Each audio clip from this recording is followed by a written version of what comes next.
पिछली क्लास में हम लोग प्रॉपर्टीज स्टार्ट किए थे मॉडुलस का, आर्गुमेंट का, कंजुगेट का।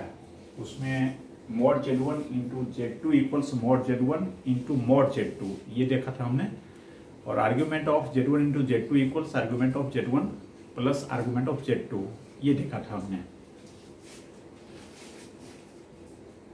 अगला हम प्रॉपर्टी देखिए, ये देखने वाले हैं Z to the mod Z की पावर n, या पहले आप इसको लिख लेते हैं, ऐसे लिखे थे प्रॉपर्टी हम, Z की पावर n का मॉड इक्वल्स मॉड Z की पावर n, है ना।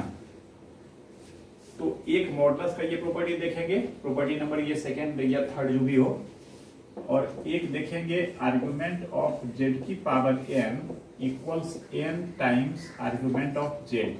इसे समझने के लिए थोड़ा सा एक ऑपरेशन देखेंगे। कुछ बात तो पिछले क्लास में ही हम लोग पिछले वीडियो में ही देखे थे, जैसे e की power i theta 1 into e की power i theta 2 equals e की power i theta 1 plus theta 2 होता है ना।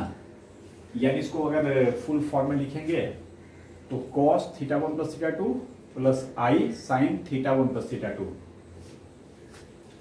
अब इसमें यूं समझिए कि अगर e की power i theta into e की power i theta into e की पावर i थीटा, इस तरह से अगर ये n फैक्टर्स तक है, ये n फैक्टर्स तक हो, तो इसमें e की पावर i कॉमन लेंगे, theta plus theta plus theta plus theta कितना टाइम्स आएगा? n टाइम्स आएगा।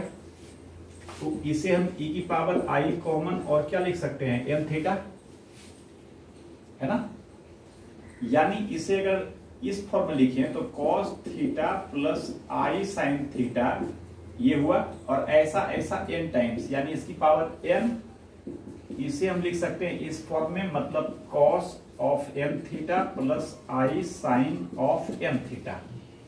एक्चुअली ये डिवाइडर्स थ्योरम कहलाता है, बट जैसा कि मैंने अभी आपको बताया एडवांस लेवल की बात अभी थोड़ा नहीं करेंगे, ज्योमेट्री वेक्टर थोड़ा मोड़ा और करके थोड़ा और डेवलप करेंगे, उसके बाद उसकी बात करेंगे।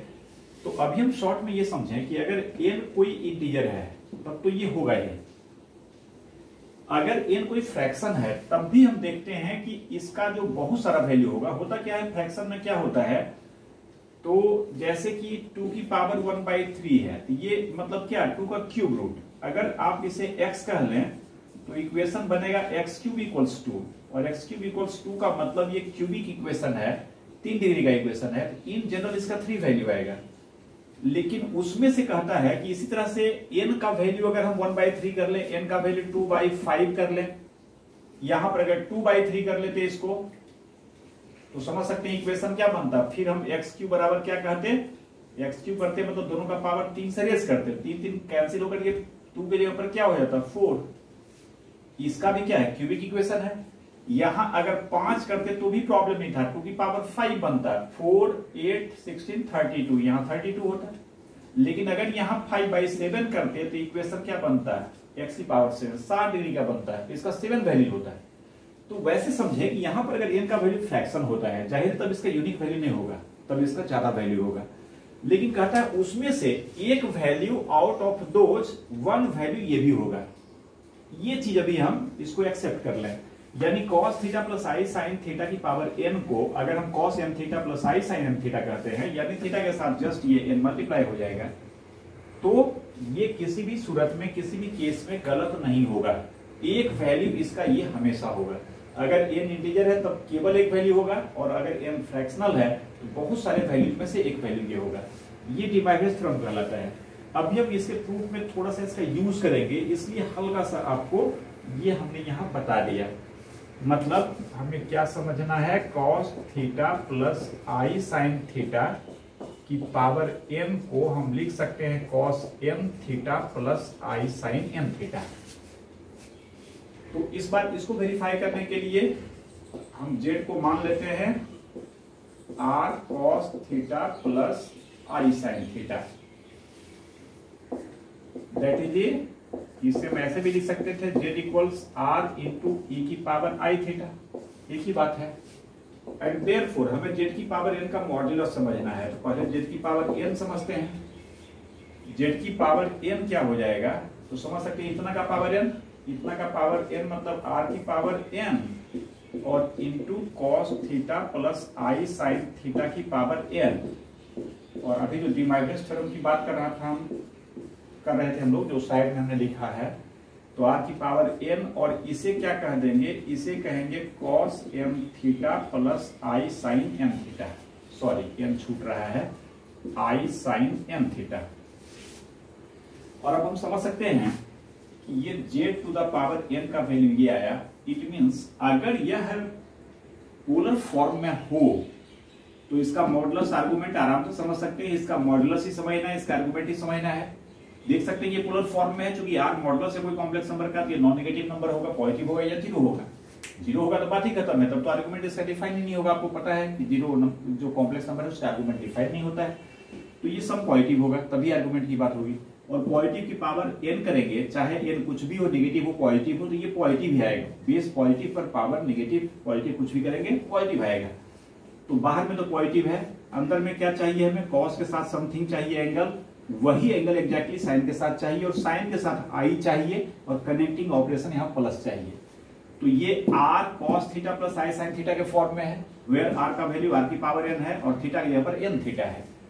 तो हम कह सकते हैं which is in polar form, और therefore this will imply z की पावर n, यानी जिस कॉम्प्लेक्स नंबर का ये पोलर फॉर्म है उस कॉम्प्लेक्स नंबर का मॉडुलस क्या होगा, r की पावर n। अब समझ सकते हैं कि यहाँ पर जो हमने माना है कहाँ ये, तो यहां से हम समझ सकते हैं मॉड z r होगा और आर्ग्यूमेंट ऑफ z क्या होगा, थीटा होगा।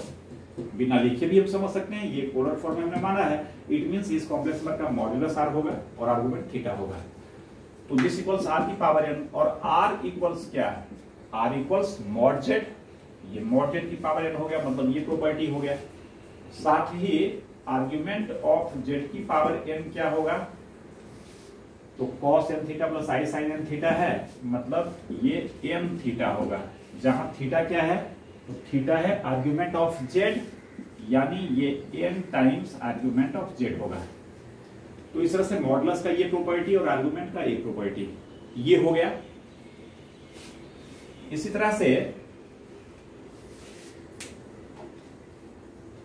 चलिए थोड़ा जगह बना लेते हैं। Next property,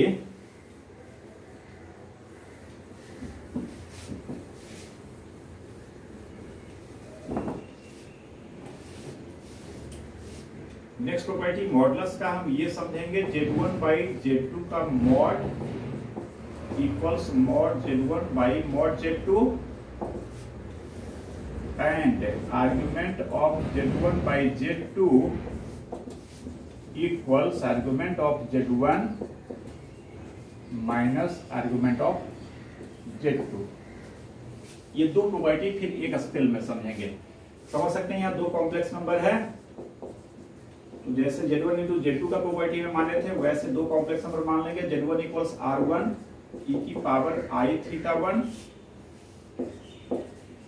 and z2 equals r2 e की पावर i थीटा 2। सही है।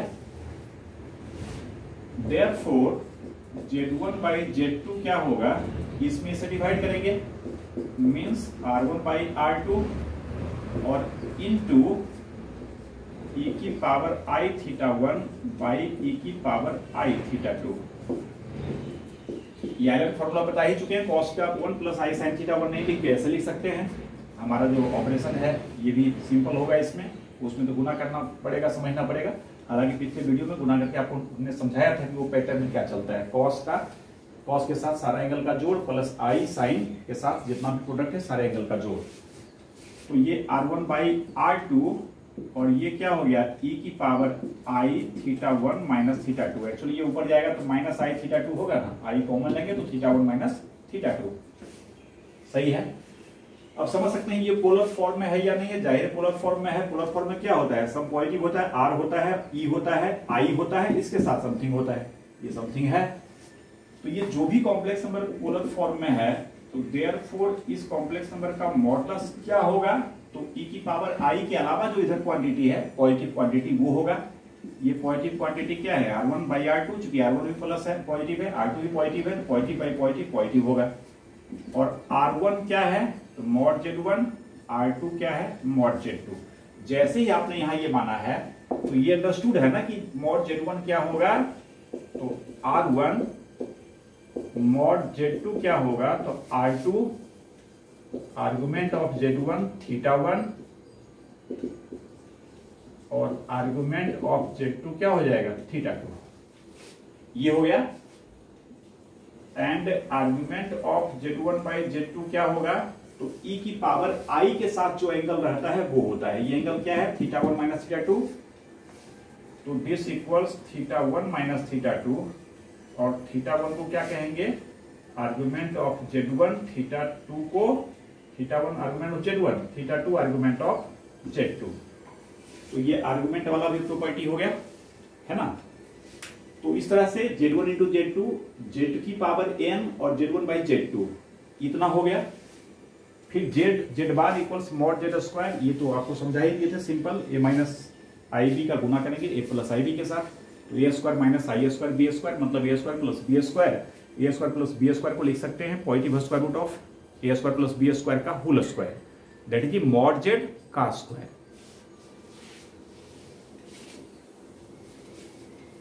अब जो एक ट्रायंगल इनइक्वालिटी की बात किए थे उस प्रॉपर्टी को देखेंगे, थोड़ा वाइटल समझने लायक वही है। इनिशियली थोड़ा ज्यादा वो कॉम्प्लिकेटेड आपको लग सकता है, बट आराम से समझेंगे इसे। अब देखिए ये दो प्रॉपर्टी Z1 प्लस Z2 का जो मॉड है ये क्या कहता है, तो लेस देन और equal to mod Z1 plus mod Z2, यानी दो कॉम्प्लेक्स नंबर के एडिशन का मॉड अलग अलग मॉडुलस के जोड़ से हमेशा छोटा होगा या अधिक से अधिक इसके बराबर होगा। इक्वालिटी कब होल्ड करेगा, पिछली क्लास में वीडियो में हमने लिखा था प्रॉपर्टी, ये कब होल्ड करेगा, when argument of Z1 equals argument of Z2। ठीक है, इसको भी पोलर फॉर्म में ही करते हैं। Z1 इक्वल्स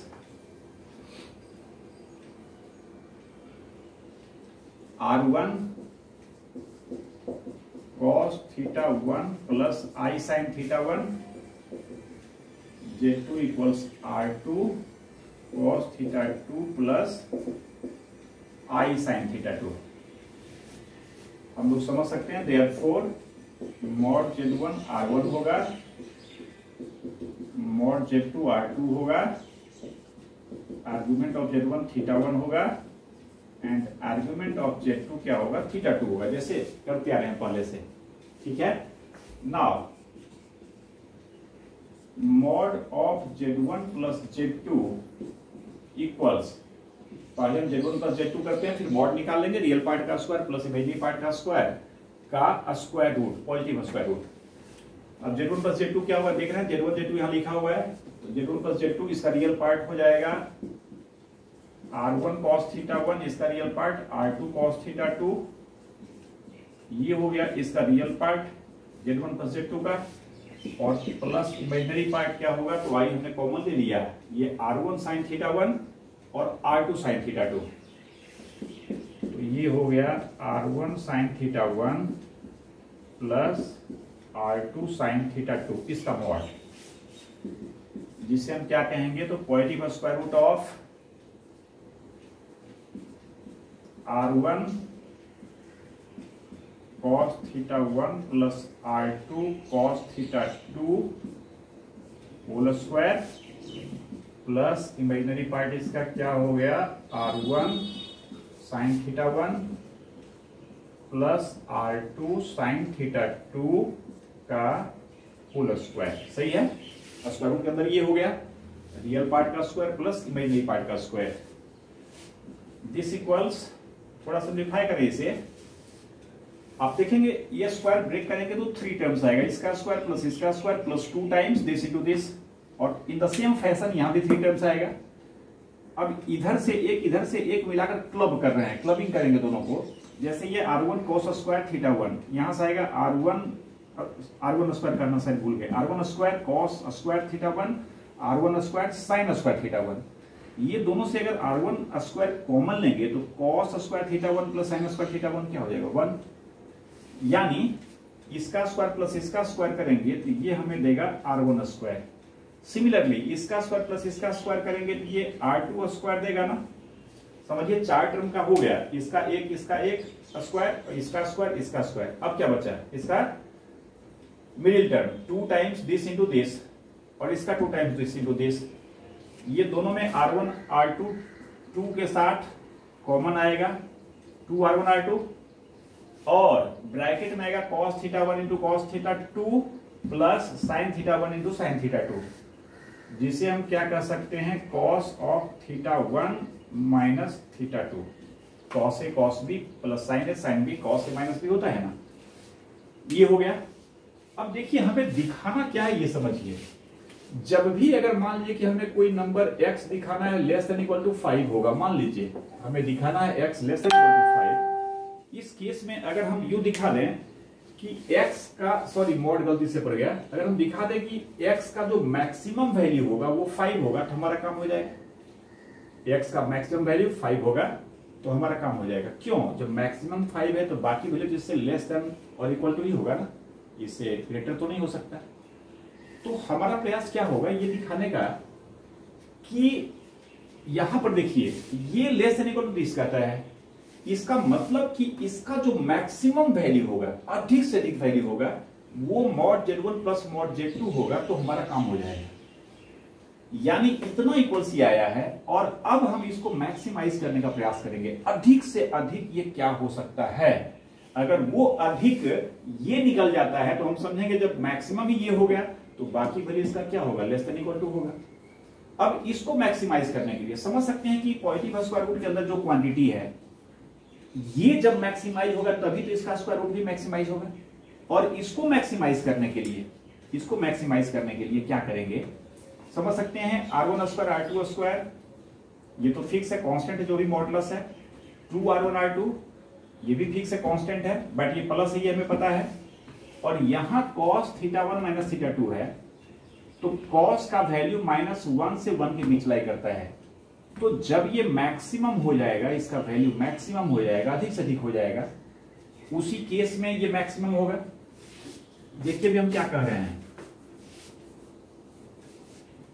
अगर अभी हम कहते हैं z इक्वल्स 5 प्लस 3x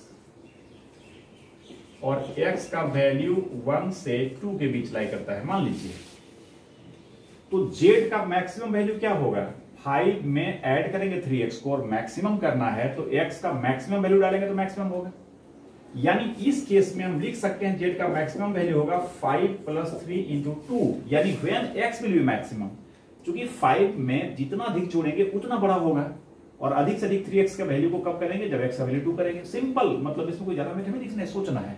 और जब ये अधिक से अधिक वैल्यू आ गया तो हम लिखेंगे z less than equal to क्या है, दिस। यही अगर मिनिमाइज करना होता है तो 3x को जितना कम से कम करें, और कम से कम इसे क्या रख सकते हैं, x का वैल्यू 1 से कम तो नहीं कर सकते, तो यहाँ पर 3 into 1 लिखते, ये 8 आता, और हम कहते हैं z का ये मिनिमम वैल्यू है, यानी z इससे छोटा या बराबर होगा, और जो मिनिमम वैल्यू आएगा 5 प्लस 3 into 1 इससे बड़ा या बराबर होगा। क्यों, z 5 के साथ ये प्लस है। अब उल्टा सिनारियो में आइए, अगर x का वैल्यू 1 से 2 तक कहता है और इस बार z इक्वल्स 5 माइनस 3x कहते हैं, इस बार आप समझ सकते हैं कि z का जो मैक्सिमम और मिनिमम की बात करें तो अधिक से अधिक का वैल्यू इस बार क्या आएगा, जितना कम से कम घटाएंगे उतना अधिक से अधिक होगा ना। अगर आप इसमें अधिक से अधिक घटा दीजिएगा तो कम से कम हो जाएगा ना। हमें मैक्सिमाइज करना है, 5 में 3x को सब्ट्रैक्ट करके, इट मींस हम घटाने की बात कम से कम करेंगे, जोड़ने की बात होता तो अधिक से अधिक करते, और कम से कम कितना कर सकते हैं, तो फिर इस बार x का मिनिमम वैल्यू डालेंगे 1, यानी जब x का मिनिमम वैल्यू डालेंगे तो ये हमें मैक्सिमम वैल्यू देगा इस केस में। और जब हम कम से कम की बात करेंगे कि z का कम से कम वैल्यू क्या आएगा, तो कम से कम में अधिक से अधिक घटाएंगे, और अधिक से अधिक ये क्या घट के होगा, तो 3 इंटू अधिक से अधिक x का मान 2 पुट कर देंगे। तो जस्ट हम इस लेवल की बात कर रहे हैं, यहां पर ये प्लस साइन है, और R1 इंटू R2 भी क्या है, ये प्लस ही है ना, तो R1 square plus R2 square ये सब तो ठीक है, कांस्टेंट है। यहां पर अगर हम मैक्सिमम करेंगे cos थीटा 1 माइनस थीटा 2 का वैल्यू को, तभी तो ये मैक्सिमम देगा। और maximum cos theta 1 minus theta 2 क्या होता है, 1 होता है, चूंकि cos कुछ भी एंगल रहे उसका वैल्यू -1 और 1 की सीमा के बाहर नहीं जाता है। तो देयरफॉर यहां से हम लिख सकते हैं z1 प्लस z2, और इसके अंदर R1 square plus R2 square plus 2R1 R2। हमने क्या किया, इसका वैल्यू 1 पुट कर दिया मैक्सिमम, और जैसे ही 1 पुट करेंगे तो ये बराबर अब नहीं रहेगा, ये मैक्सिमम वैल्यू इसका हो गया, तो बाकी वैल्यू क्या होगा, इससे छोटा होगा या बराबर होगा। ऐसा हम क्यों कह रहे हैं, क्योंकि हमें पता है cos θ1 माइनस θ2 का जो वैल्यू है ये -1 से 1 के बीच लाई करता है, और यहाँ ये स्ट्रक्चर हमें सजेस्ट कर रहा है कि जब इसका मैक्सिमम वैल्यू देंगे तब ये मैक्सिमम होगा, क्योंकि यहाँ प्लस है, यही अगर यहाँ माइनस होता है तो मिनिमम वैल्यू डालते इसका, है ना, मैक्सिमम करने के लिए। और इसे आप क्या कहेंगे, R1 plus R2 whole square, mod Z1 plus mod Z2 less than equal to, इसे R1 plus R2 whole square का स्क्वायर रूट। अब स्क्वायर रूट के बाहर कोई चीज निकलता है तो मॉड लग के निकलता है, स्क्वायर खत्म करेंगे, mod of R1 plus R2 कहेंगे, बट R1 प्लस R2 तो ऑलरेडी पॉजिटिव है, तो मॉड से फ्री होगा तो R1 प्लस R2 ही रहेगा। इस बात को समझते हुए यहाँ पर mod Z1 plus Z2 is less than equal to क्या कह देंगे, R1 प्लस R2। ये आप ध्यान दे रहे हैं ना कि बराबर से अचानक ये लेस देन इक्वल टू कैसे हो गया, जब इसका मैक्सिमम वैल्यू हमने पुट कर दिया, जैसे यहाँ आप देख रहे हैं, यहाँ हमने मैक्सिमम वैल्यू इसका पुट कर दिया, तो अब ये बराबर Z नहीं रहा, इसका क्या हो गया, Z less than equal to this, because this is maximum value, therefore other value of Z will either be equal to this और will be less than this. अब इसमें R1 R2 क्या है, तो लिख सकते हैं Z1 प्लस Z2 का mod less than equal to R1 is mod Z1 और R2 इज मॉड Z2। सही है, याद रखेंगे। साथ ही जो हमने आपको समझाया था कि ये इक्वालिटी कब होल्ड करेगा, when argument of Z1 equals argument of Z2। आप समझ सकते हैं कि ये 1 हमने जो मैक्सिमम वैल्यू रखा है, ये cos θ1 माइनस θ2 का, ये इक्वालिटी कब होल्ड करेगा, तो जब θ1 माइनस θ2 जीरो होगा। आपको पता है cos 0 1 होता है, अब θ1 माइनस θ2 जीरो होगा, इसका मतलब θ1 इक्वल्स क्या होगा, θ2 होगा, यानी θ1 इक्वल्स θ2 जब होगा तभी ये मैक्सिमम अटेंड करेगा, और मैक्सिमम अटेंड करेगा तभी ये संबंध सही है, क्या, बराबरी का संबंध जो हमने दिया है। यहां से ये भी स्पष्ट है कि इक्वालिटी कब होल्ड करेगा, यानी छोटा तो ये हो ही सकता है, बराबर कब होगा, तो जब एग्जैक्ट इसका वैल्यू 1 आएगा, और वो कब आएगा, तो equality holds when θ1 minus θ2 equals 0, that is θ1 equals θ2, अर्थात argument of Z1 equals argument of Z2। सही है, इस तरह से ये प्रॉपर्टी हुआ है। इसी में थोड़ा सा चेंज करके अब जो डिफरेंस वाला एक प्रॉपर्टी है उसको देखते हैं। डिफरेंस में भी क्या करेंगे, Z1 Z2 ऐसे ही मान लेते हैं। डिफरेंस का प्रॉपर्टी देखिए, पहले इसी को करेक्ट कर देते हैं। ये क्या हो जाएगा, तो यहाँ Z1 माइनस Z2 हो जाएगा, लेस देन इक्वल टू की जगह पर ग्रेटर देन इक्वल टू, यहाँ पर माइनस, और जैसे ही माइनस होगा डिफरेंस की बात कर रहे हैं, यहाँ पर फिर क्या हो जाएगा, मॉड। सही है ना, हमने ऐसे ही माना, और इसके बाद यहां से फिर हम कैलकुलेशन करते हैं। समझने का तरीका हमारा ये होगा जो इधर हमने समझाया, मैक्सिमम मिनिमम जो भी है। इस बार आप समझ सकते हैं कि हमें क्या दिखाना होगा।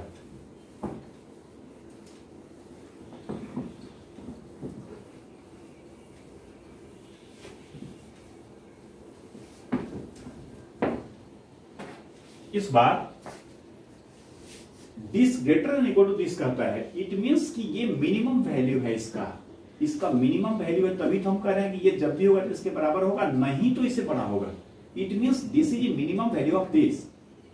उस बार मैक्सिमम वैल्यू निकाले थे, इस बार मिनिमम वैल्यू निकालेंगे, किसका, इसका। और अगर इसका मिनिमम वैल्यू ये निकल जाता है तो समझेंगे हमारा काम हो गया। जब मिनिमम ये है तो बाकी वैल्यू तो इससे बड़ा ही होगा ना। चलिए, नाउ Z1 माइनस Z2 का मॉड, वहां Z1 प्लस Z2 था, यहाँ Z1 माइनस Z2 है, तो ये लिखेंगे। This will be mod of, इस पर सब्ट्रैक्ट करेंगे इसको, तो R1 cos θ1 में जोड़ नहीं करके क्या करेंगे, माइनस करेंगे, माइनस R2 cos θ2 और प्लस I कॉमन लेंगे, तो R1 sin θ1 और यहां हो जाएगा माइनस R2 sin θ2, इसका मॉड हो गया। है ना। अब this equals complex number a plus I B form में आ गया। इसका मॉडुलस क्या होता है, तो r1 cos theta 1 minus r2 cos theta 2, यानी इसका रियल पार्ट का square plus r1 sin theta 1 plus r2 sin theta 2 का स्क्वायर, रियल पार्ट का स्क्वायर प्लस इमेजिनरी पार्ट का स्क्वायर। समझ सकते हैं पिछले प्रॉपर्टी को वेरीफाई करने में जो हमने काम किया था वही मोर और लेस काम यहाँ भी होगा। थोड़ा साइन का फर्क पड़ेगा, उसको देख लेते हैं। इसका स्क्वायर प्लस इसका square in the same way जैसे पिछले केस में आया था, r1 स्क्वायर होगा, फिर इसका स्क्वायर प्लस इसका स्क्वायर, ये भी r2 स्क्वायर होगा। सॉरी यहाँ पर माइनस देना भूल गए, माइनस यहाँ पर हो जाएगा ना, सब्ट्रैक्ट कर रहे हैं ना, सही है, यहाँ पर माइनस सही था। अच्छा, मिडिल टर्म क्या होगा, तो -2r1r2 यहाँ आएगा, यहाँ भी -2r1r2 आएगा, cos थीटा 1 cos थीटा 2, यहाँ sin थीटा 1 sin थीटा 2। तो वहां पर प्लस कॉमन आया था, यहाँ पर -2r1r2 कॉमन आएगा, और माइनस दोनों से कॉमन आने के बाद समझ सकते हैं कि ब्रैकेट के अंदर में तो हमारा फिर वही बचेगा cos थीटा 1 cos थीटा 2 और plus sin theta 1 sin theta 2, जिससे कि अगेन हम क्या कहेंगे जो वहां कहे थे cos theta 1 minus cos theta 2। सही है। इस बार हमें क्या करना है, इसको मैक्सिमाइज करना है कि मिनिमाइज करना है, ये प्रॉपर्टी को सोचकर हम देखकर समझ सकते हैं कि इसको मैक्सिमाइज नहीं करना है, इसको मिनिमाइज करना है, सो दैट इसका मिनिमम वैल्यू अगर ये आएगा तो बाकी वैल्यू से ग्रेटर होगा। सही है, ये बार बार हम लोग समझ रहे हैं। अब इसको मिनिमाइज करना है, अगेन सोचिए r1 square r2 square what ever the value of this -2r1r2, इस बार माइनस है यहाँ पर, तो जब हम घटाने की बात करेंगे, चूंकि r1 r2 तो प्लस है ना, तो अल्टीमेटली ये साइन माइनस ही लीड करेगा, सुपरसीड करेगा ना। तो r1 square plus r2 square में कुछ घटाना है हमें, जिसमें कि r1 r2 क्या है, कुछ नंबर 3 5 7 कुछ भी होगा। तो मुख्य इसको हम तय करेंगे कि इसका क्या करें, तो ये हमें मिनिमम देगा। वहां प्लस साइन था तो हमने कहा था मैक्सिमम के लिए प्लस देंगे, बट ये माइनस साइन है, तभी हमने देखा था ना वहां पर माइनस अगर है, तो इसे कम से कम करने के लिए फिर इसको अधिक से अधिक करेंगे, सो दैट कि जितना अधिक से अधिक हम सब्ट्रैक्ट कर दें उतना कम होगा, और ये अधिक से अधिक क्या होगा, तो 1 होगा। समझ रहे हैं, मैक्सिमम करने के लिए भी अधिक से अधिक ही करना पड़ा था, बिकॉज वहां प्लस था, लेकिन यहां माइनस है, देयरफॉर मिनिमम के लिए भी हमें क्या करना पड़ेगा, अधिक से अधिक ही करना पड़ेगा। तो अगले स्टेप में हम लिख रहे हैं मॉड z1 माइनस z2, और बराबर नहीं देंगे, क्यों नहीं देंगे, क्योंकि इसका वैल्यू अधिक से अधिक कर रहे हैं, अधिक से अधिक वैल्यू अल्टीमेटली कम से कम कर रहे हैं, इसका अधिक से अधिक कर रहे हैं, यानी इस एक्सप्रेशन को मिनिमाइज कर रहे हैं। r1 square plus r2 square minus 2r1r2 कर लिए, और इसके वैल्यू को 1 कर दिए। चूंकि कॉस कुछ भी रहेगा तो मैक्सिमम वैल्यू तो 1 ही आएगा। मैक्सिमम क्यों दे रहे हैं, क्योंकि इसको मिनिमम करना है, और घटाव है, जितना अधिक से अधिक सब्ट्रैक्ट करेंगे उतना मिनिमम होगा। यहां भी लॉजिक क्या होगा, तो वही लॉजिक होगा, cos थीटा 1 माइनस थीटा 2 का जो वैल्यू है ये -1 से 1 के बीच लाई करेगा, और मिनिमाइज हमें करना, देख रहे हैं अब ये सिंबल ऐसे हो जाएगा, मिनिमम वैल्यू ये है तो बाकी वैल्यू जो है, सॉरी उल्टा पड़ गया ना, greater than equal to, minimum ये है तो बाकी वैल्यू इससे क्या होगा, ग्रेटर देन, इक्वालिटी भी लगा दिए। इक्वालिटी कब होल्ड करेगा, जब एग्जैक्टली इसका वैल्यू 1 आएगा, और एग्जैक्टली वैल्यू 1 कब आएगा, तो फिर वही बात थीटा 1 माइनस थीटा 2 एग्जैक्टली 0 होगा, और 0 कब होगा, जब थीटा 1 इक्वल्स थीटा 2 होगा, यानी दोनों कॉम्प्लेक्स नंबर का आर्ग्यूमेंट सेम होगा। सही है। और z1 माइनस z2 का mod greater than equal to, इसे हम क्या कहेंगे, r1 minus r2 whole square. जिस तरह से वहां r1 plus r2 whole square था तो हम सीधे स्क्वायर रूट से बाहर कर लिए, वैसे यहां सीधा स्क्वायर रूट से बाहर नहीं कर सकते, बिकॉज ये सिंबल स्टैंड करता है पॉजिटिव स्क्वायर रूट के लिए। और अगर सिंपली आप r1 माइनस r2 कर लेंगे तो समझ सकते हैं r1 माइनस r2 तो तभी केवल सही हो पाएगा जब r1 r2 से बड़ा हो या बराबर हो। अगर r1 स्मॉलर देन r2 होता है तब तो इसे r1 माइनस r2 नहीं कहेंगे। तो इसका तरीका हमने समझा था ना कि अगर positive square root of x square है, x कोई भी रियल नंबर है, इसे मॉड x कहेंगे। अगर x ऑलरेडी पॉजिटिव है तो x रहेगा, और x अगर निगेटिव है, निगेटिव का स्क्वायर है, तो माइनस लगाएंगे उस x में, सो दैट कि माइनस एक्स प्लस हो जाएगा, मतलब इसके वैल्यू को मॉड x कहेंगे। तो अगले स्टेप में, और z1 minus z2 greater than equal to, इसे क्या कहेंगे, mod of R1 minus R2, square root से फ्री किए, स्क्वायर से फ्री हुआ, R1 माइनस R2 को मॉड लगा दिए, बिकॉज ये निगेटिव भी हो सकता है लेकिन पॉजिटिव स्क्वायर रूट हमेशा पॉजिटिव देता है तो मॉड ले लिए। और इस बार फिर हम वैल्यू पुट कर देंगे R1 R2 का। R1 क्या है मॉड Z1, R2 क्या है मॉड Z2, तो mod Z1 minus mod Z2 का होल मॉड। सॉरी ये बराबर पड़ गया, इक्वालिटी नहीं, ग्रेटर देन इक्वल टू। यहां भी समझ सकते हैं कि इक्वालिटी का सिंबल कब होल्ड करेगा, जो उधर आपको समझा रहे थे, जब cos θ1 माइनस θ2 का वैल्यू एक्जैक्टली 1 आए। और ये एक्जैक्टली 1 कब आएगा, तो equality holds when θ1 equals θ2, that is a argument of Z1 equals argument of Z2। तो ये मॉडुलस का जो ट्रायंगल इनइक्वालिटी है दो, इसको हम लोगों ने देखा। आर्गुमेंट का सारा प्रॉपर्टी मॉडुलस आर्गुमेंट का साथ साथ हो गया। इसके अलावा जो मॉडुलस आर्गुमेंट के अलावा जो है कंजुगेशन का, कंजुगेट की प्रॉपर्टी पर हम ज्यादा कुछ प्रूफ नहीं कर रहे हैं, आप समझ सकते हैं, इसे हम सिंपली देख सकते हैं, है ना। इसमें कोई ज्यादा आर्टिस्टिक वर्क नहीं है, स्टेप फॉरवर्ड हम समझ सकते हैं।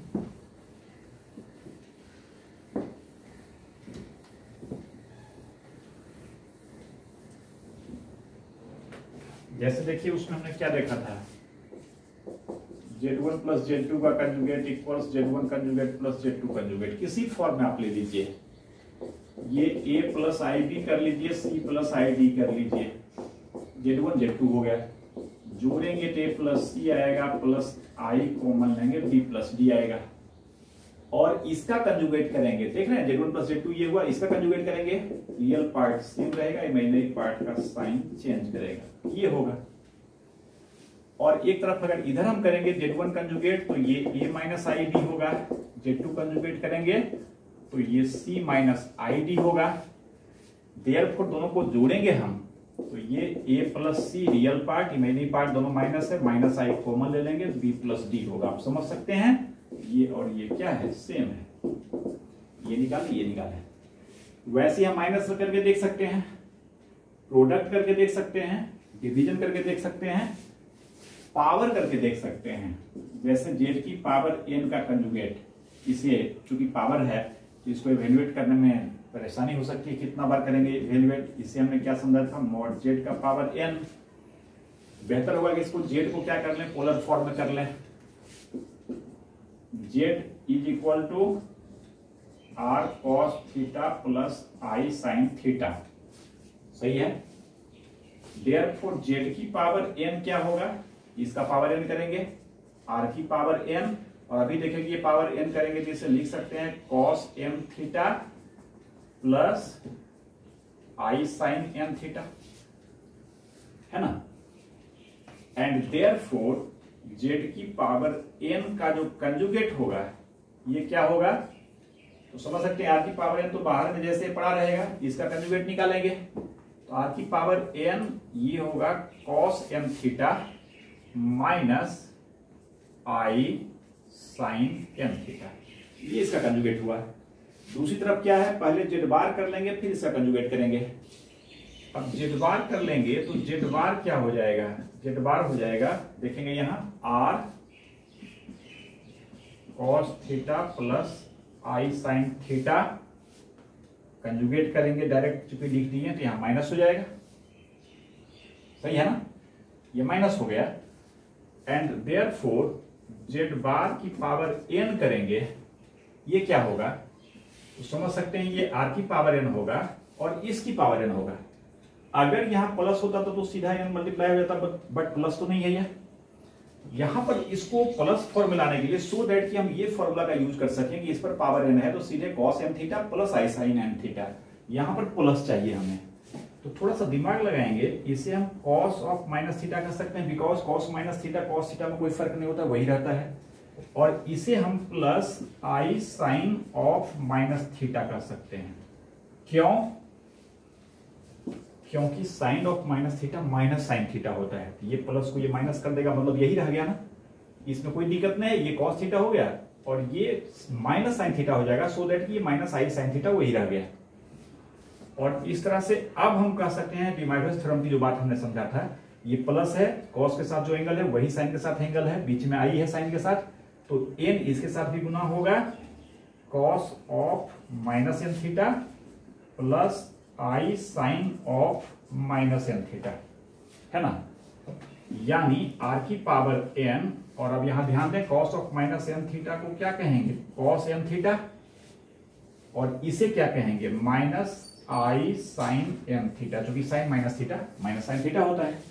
अब आप देखिए कि जेड बार का कंजुगेट, सॉरी जेड का कंजुगेट का पावर n किए हैं तो ये आया है, और जेड का पावर n पहले कर लिए फिर कंजुगेट किए, देखिए तो ये दोनों सेम आया है कि नहीं आया, दोनों सेम है।